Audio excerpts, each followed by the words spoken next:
최면 코치가 책을 추천하는 채널 미라클 리딩에 오신 모든 미라클님들 어서오세요. 참으로 반갑고 환영합니다. 오늘 제가 추천하는 책은요. 내 안의 창의성과 천재성을 어떻게 찾아야 하는지 바로 그 의문을 쫓아가는 모험입니다. 지금 그 느낌이 답이다. 바스카스트지음 장혜경 옮김 갈매나무 출판사입니다. 고대 아테네 사람들은 오늘날 우리가 아는 그 자아를 발견했습니다. 덕분에 인간은 처음으로 신이 이끄는 대로 끌려가는 재물에서 스스로 결정하는 행위자가 되었습니다. 자기 행위의 책임자가 되었는데 이 사실은 새로운 질문을 던집니다. 어떻게 행동해야 할까요? 무엇이 올바른 행동일까요? 당시 사회를 지배하였던 잔혹함을 고려해 볼 때 그들이 차갑고 계산적인 이성은 칭송하고 통제할 수 없는 뜨거운 감정은 억누르고 무시하였던 것도 이해는 갑니다만 그 과정에서 도가 지나쳤다는 데 문제가 있습니다. 결코 감정은 멍청하지 않습니다.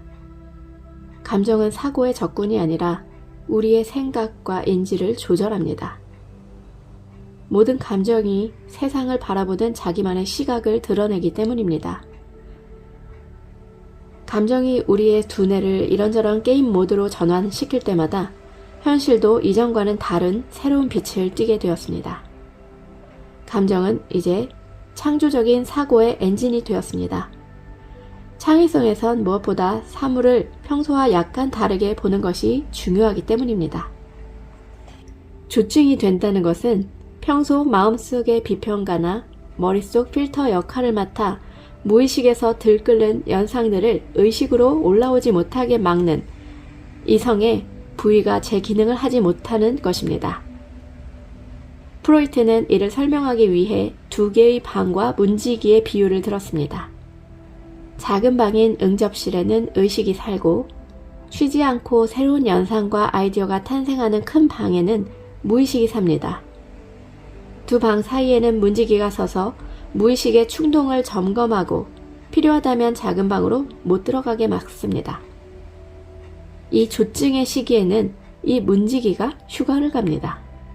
모든 충동, 모든 연상, 모든 아이디어가 활발해지고 좀 괴상망측한 것까지도 의식으로 뚫고 들어옵니다.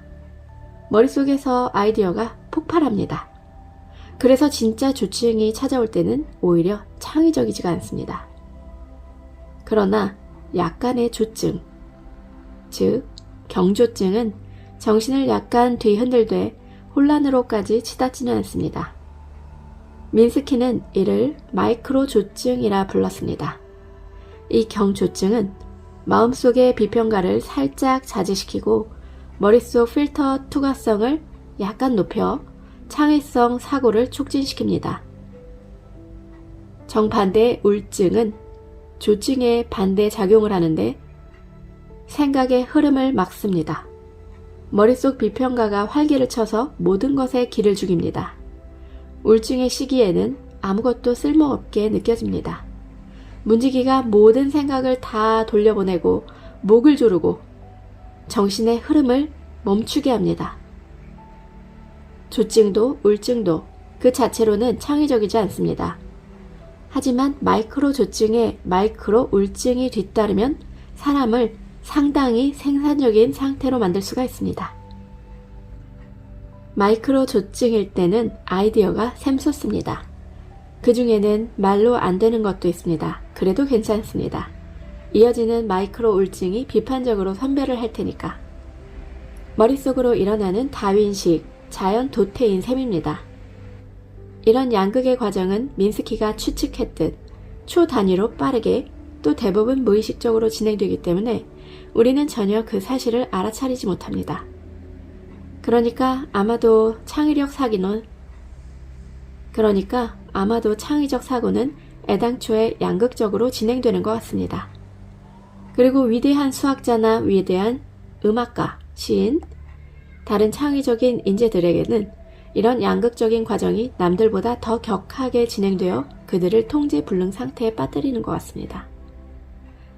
마이크로 조증과 마이크로 우울증이 매크로 조증과 매크로 우울증으로 변질되는 것입니다. 이 매크로 감정을 다시 마이크로 영역으로 밀어넣기 위해 창의적인 인재들은 기분을 안정시키는 알코올에 의존하고 그것도 안 되면 절망에 빠져 자살을 시도합니다.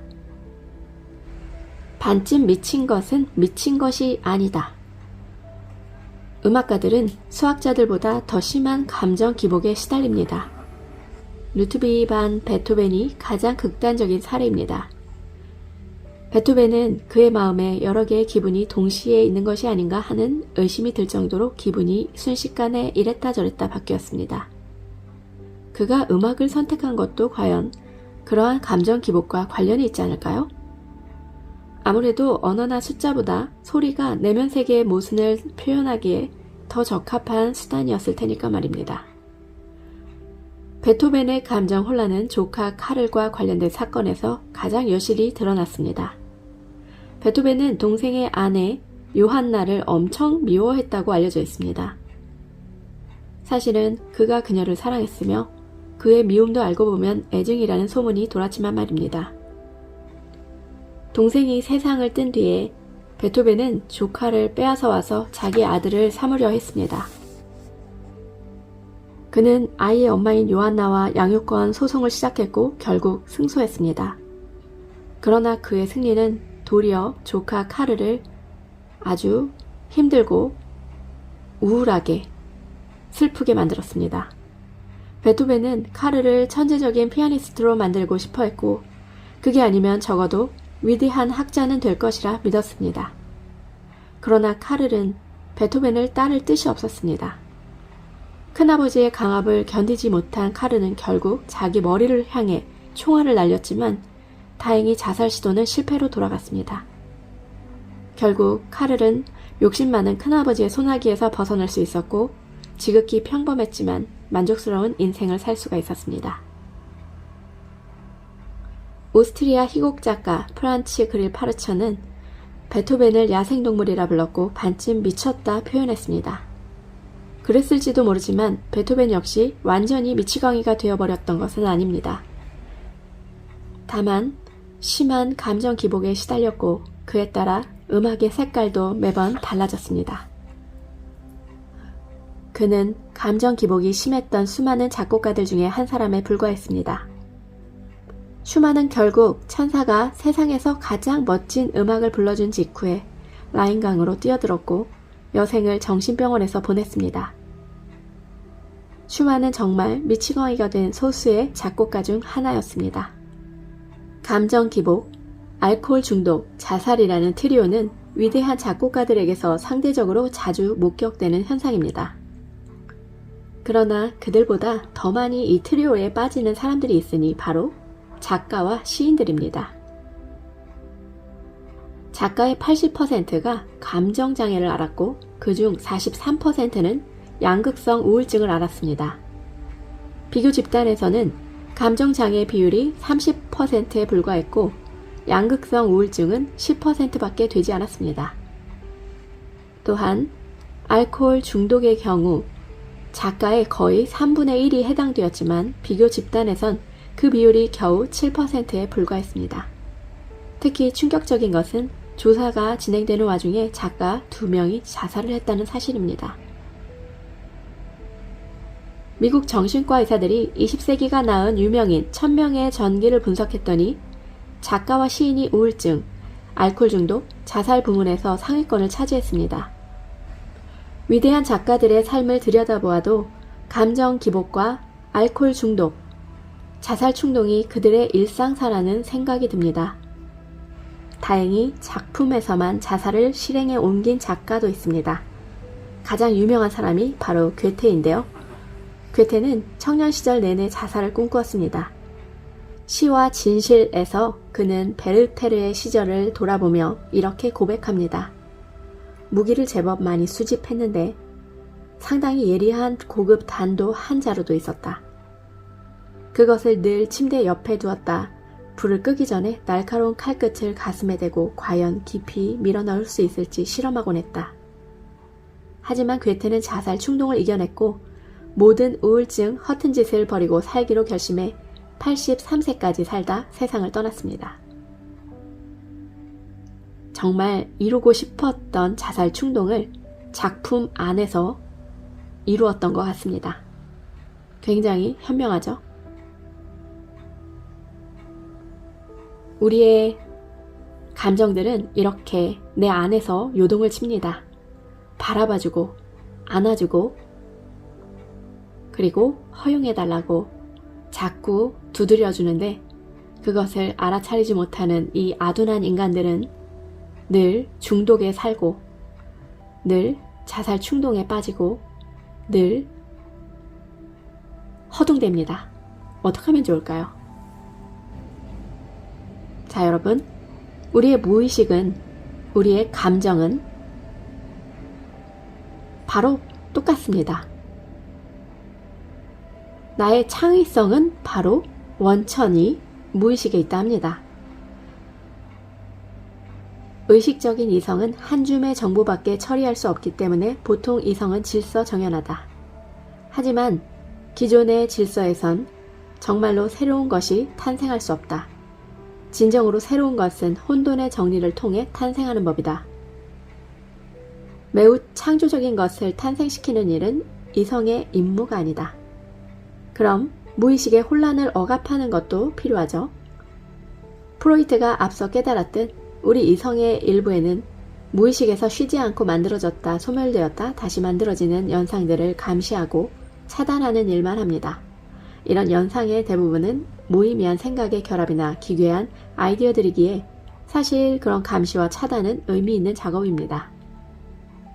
온갖 쓸데없는 정보로 인해 제한적인 의식이 지쳐 쓰러지지 않도록 일종의 스팸 필터가 필요합니다. 이 검열관이 고삐를 늦추고 필터의 투과성을 높이는데 프로이트의 문지기가 게으름을 부립니다. 잠들기 직전 꿈을 꿀 때, 정신 이상일 때 등이 그 특정한 상태입니다.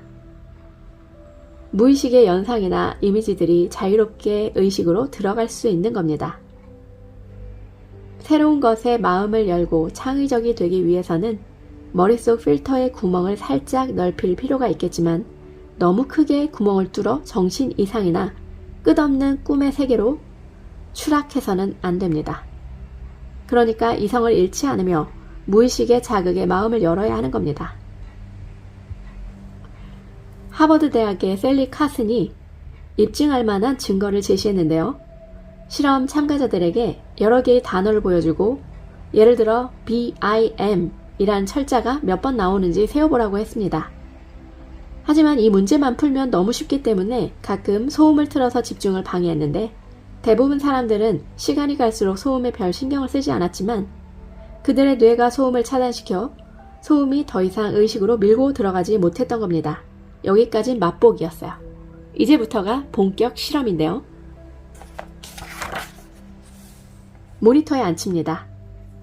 그리고 모니터에 원반 모양의 노란색 도형이 나타나면 최대한 빨리 알람을 누르라 지시합니다. 이 실험에서도 앞선 실험과 마찬가지로 소음을 배경음으로 틀었습니다. 그런데 아무도 모르는 사실이 있었습니다. 그 소음이 노란 도형의 등장을 예고한다는 사실이었습니다. 그러니까 소음이 순식간에 값진 정보의 원천이 된 것입니다. 이제 실험 참가자들은 어떤 반응을 보일까요? 실험 참가자는 전원이 20대 하버드대 학생들이었는데 한쪽은 하버드대에 입학하기는 했어도 그냥 평범한 학생들이고 다른 쪽은 청년 피카소, 청년 베트벤, 청년 허밍웨이들이었습니다. 아주 좋은 비교 집단인 셈이었습니다. 창의력 테스트에서 최고점을 받았을 뿐 아니라 젊은 나이에 벌써 상당히 창의적인 결과물을 세상에 내놓은 청년들이었습니다. 실험 결과 창의력 인재들은 정상인들과 전혀 다른 행동을 했습니다. 보통 사람들은 소음을 처음에만 의식했고 시간이 지나며 그것을 중요하지 않은 것으로 스팸 처리해버렸습니다. 그와 달리 천재들은 소음을 필요하지 않은 것으로 치부하거나 무시할 수가 없는 것 같았습니다. 계속해서 소음에 신경을 썼고 거듭 그것의 잠재적 정보력을 검증했습니다. 당연히 천재들의 그런 행동은 도움이 됐습니다.